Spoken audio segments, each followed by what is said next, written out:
என்னால கார்த்தி இப்ப இப்படி கிடக்குறான். உங்க அம்மாட்ட நான் என்ன பதில் சொல்லுவேன்?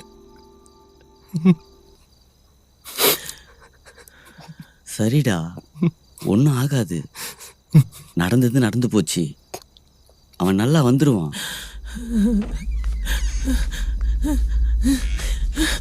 டாக்டரம்மா, வேலு, நான் கார்த்தி வேற நீ வேறன்னு பார்க்கலடா.